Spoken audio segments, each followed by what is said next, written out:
हनुमान् श्रीपदो वायुपुत्रो रुद्रो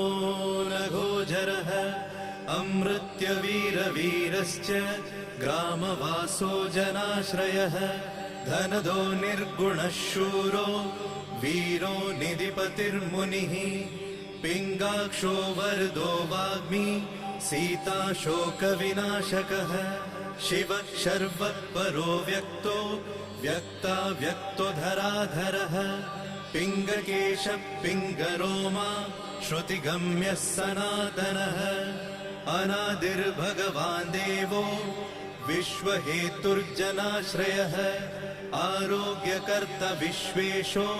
विश्वनाथो हरीश्वरः भर्गो रामो रामभक्तः कल्याणप्रकृतिस्थिरः विश्वम्भरो विश्वमूर्तिर्